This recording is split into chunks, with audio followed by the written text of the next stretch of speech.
దేవుడో మీకు తెలియదు, దేవుడో మాకు తెలియదు. కానీ మీరు ఒకరికి తెలుసు, భోజనం ఉంటాయి కానీ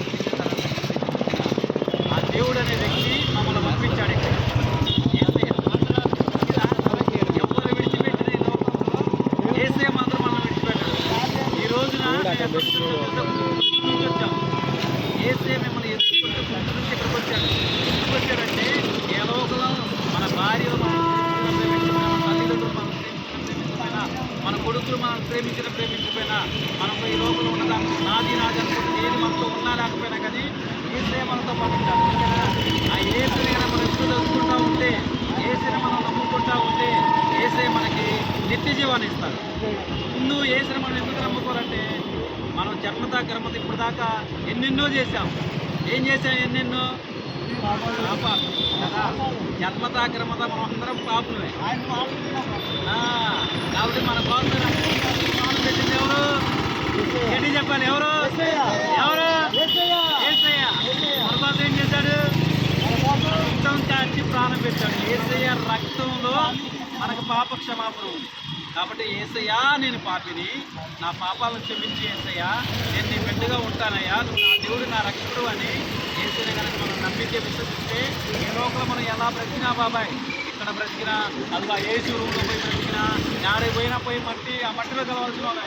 కానీ ఏసే లేకుండా కనుక మరణించామా నరకం తప్పదు. అగ్ని ఆరుతూ పురుగు అంటే మనమే. ఏసుని నమ్ముకొని మనం మరణించామా నిత్య జీవం ఉందా మనకి? ఏముంది? నిత్య జీవం ఉంది. అక్కడ ఆకలి ఉండదు, అక్కడ దాహం ఉండదు, ఈ బాధలు ఉండవు, కష్టాలు ఉండవు, కన్నీళ్ళు ఉండవు. కాబట్టి అందరూ ఏసీని నమ్ముకుంటారు. ఏసీ నమ్ముకుంటే మన లక్షలు ఇవ్వాలా, కోట్లు ఇవ్వాలా, ఏం లేదు. మన హృదయం ఏసే మనకి నిత్య జీవం. ఓకేనా?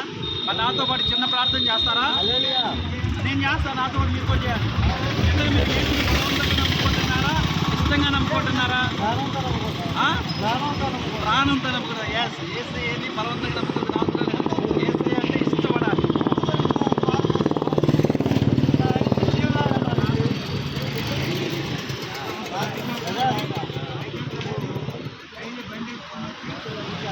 సరే, మరి చిన్న ప్రార్థన చేద్దాం.